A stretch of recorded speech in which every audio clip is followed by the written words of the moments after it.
On parle de Kering, Kering qui publie ses comptes en après-bourse tout à l'heure. Qu'est-ce Oui. qu'on fait? Est-ce qu'on bouge maintenant ou au contraire on attend un peu? Qu'est-ce que vous en pensez? Eh ben, en 2025, on a des résultats très dégradés, hein, un bénéfice net de moins de 56%. On a une situation avec un mix de marques, de marques fragilisées comme Gucci en tête, une activité en recul en Asie-Pacifique euh, qui est alourdie justement par des acquisitions comme Creed, Valentino. Les perspectives pour 2026 sont vues plutôt comme des années je dirais, de reconstitution ou de stabilisation de la marque. Les catalysateurs positifs, ça serait quoi? Ça serait un repositionnement créatif de Gucci, une montée en puissance de Kering beauté et une rationalisation du réseau des boutiques et des coûts justement et un possible re-rating sur les marges.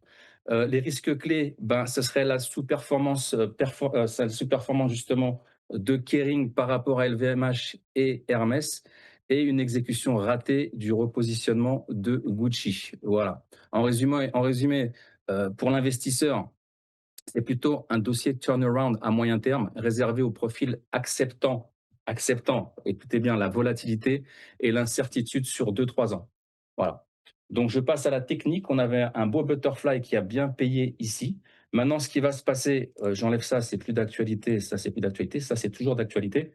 Ce qui s'est passé ici depuis le mois de avril 2025, on a une explosion, on est monté de 137%. Aujourd'hui, on est à 84%. Ça veut dire quoi? Ça veut dire que les gars qui ont acheté ici, là, les investisseurs qui ont acheté là, ils ne vont pas fermer tout de suite leur position parce qu'ils sont déjà en gain. Ils peuvent fermer de manière partielle. Je vais vous faire un truc sympa. Je vais vous montrer un truc ici, très simple, que tout le monde connaît, hein, tous les traders connaissent. Voilà. Je vais mettre un canal parallèle et regardez ce qu'on a ici. C'est magnifique. Ça s'appelle quoi? Ça s'appelle un drapeau haussier. Donc, qu'est-ce qui pourrait se passer sur Kering techniquement?